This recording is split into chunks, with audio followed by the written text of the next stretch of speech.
let's compare what is the difference between a practice, a habit, and a ritual. This work has been put together by Jan Stanley, taking all of the research out there and summarizing it in a very easy to grasp way. She reports that a habit is a behavior that you repeated so many times that it often becomes automatic. And one of the reasons that we take on habits is to actually create those shortcuts so that you don't always have to learn how to fasten your seatbelts when you get into the car. You just do it habitually.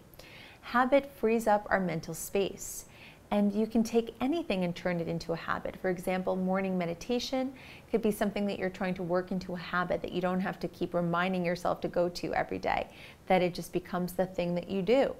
Or gratitude journaling, or exercising, or calling a friend. All of these things could very well be a practice or a ritual, but in this case, if you think about it as a habit, it's something that you're doing automatically.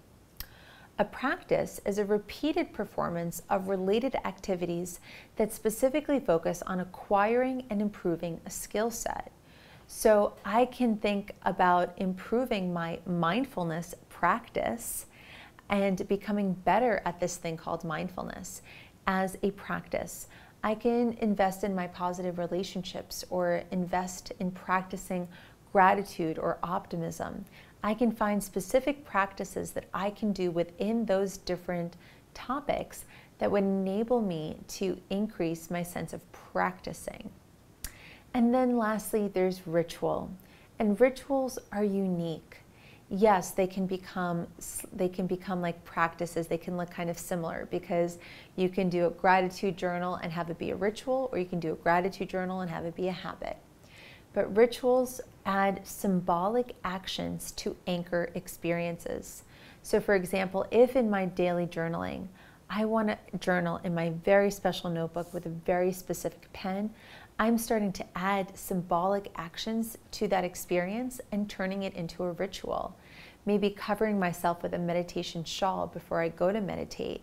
That would be an example of a ritual. Some people do an active constructive responding happy dance, a way of responding with positive news to a person's good news, also a way of shifting them into their positive state. The key is that with ritual, we add meaning. Rituals create symbolic meaning that take the ordinary and make it perhaps slightly extraordinary. So let's review. Ritual, routine behavior that is in the past a best predictor of what will happen in the present. A practice is something we can learn. Through training, we can repeat these practices that support the brain in making these new connections to these skills. Whereas rituals lead to feelings of control, increased involvement in whatever you're doing, and also enhance the experience.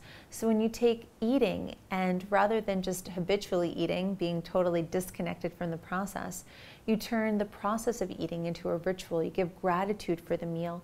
You think about all of the hands that have touched it before it has made its way to you, not from a germophobic way, just thinking about it from the perspective of what has enabled it to be there.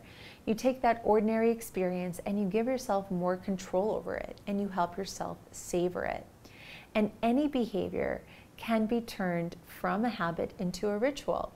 Habits require little effort. Practices focus on living well through the skill set of learning these things, whereas a ritual are things that when people perform rituals, they tend to feel better and that they can meet those goals in a more effective way. One of the really beautiful and unique things about ritual is that ritual may expand a person's sense of meaning in one's life, because you're taking daily life activities and you're connecting it to life purpose or values or sense making. And so as people take on more rituals, they also tap the meaning-making potential of their brain. So some questions for you to consider. What are the habits, practices, and rituals that you've accumulated within your life? And how could you use rituals to get more meaning, knowing that the two are very closely tied? We have a meaning-making brain, And when we make sense of things, we calm our nervous system. When we have an unknown question, we don't know what the answer is, it can drive us crazy coming up with scenarios and what if situations inside of our head because we so badly want to understand why or what will happen next. That is our storytelling brain at its best, but we don't have to give in to it. So remember to be on the lookout for all the ways in which you can perhaps embrace the opportunity to fill your life with even more rituals.